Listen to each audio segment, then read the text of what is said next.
Hello বন্ধুরা, সবাই কেমন আছেন? আজ আমি আপনাদের সাথে শেয়ার করব সবচাইতে সহজ কিন্তু সবচেয়ে দরকারি একটি রেসিপি। আমরা মাছে ভাতে বাঙালি, আর তাই আমাদের প্রতিদিনের সঙ্গী হলো গরম গরম সাদা ভাত।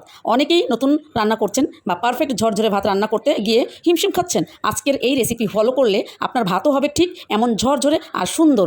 তো চলুন দেখে নেই কীভাবে পারফেক্ট সাদা ভাত রান্না করতে হয়। প্রথমে আমি চাল মেপে নিচ্ছি। আমি 2 কাপ চাল নিয়েছি, আর আমি এখানে বাসমতি চালটা ব্যবহার করছি। আপনারা আপনাদের পছন্দ মতো যে কোনো চাল নিতে পারেন। এখন চালটাকে খুব ভালো করে ধুয়ে নিতে হবে। আমি 3 থেকে 4 বার পানি বদলে চালটা ধুয়ে নিচ্ছি।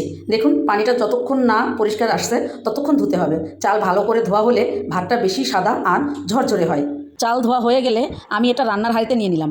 ঝরঝরে ভাতের জন্য পানির মাপটা কিন্তু খুবই জরুরি।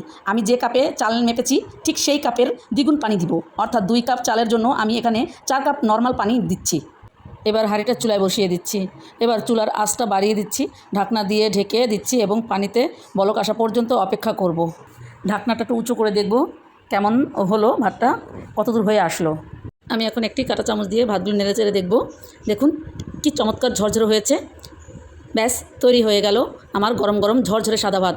এবার এটা আপনার পছন্দের যে কোনো ঝোল, ভাজি বা মাংসের সাথে পরিবেশন করুন। আশা করি আমার আজকের এই সহজ রেসিপিটি আপনাদের কাজে আসবে। যারা নতুন রাঁধুনি তারা অবশ্যই এভাবে ট্রাই করে দেখবেন। ভিডিওটি ভালো লাগলে লাইক দেবেন আর আমার চ্যানেলটি সাবস্ক্রাইব করতে ভুলবেন না। আজ এ পর্যন্তই। সবাই ভালো থাকবেন। আল্লাহ হাফেজ।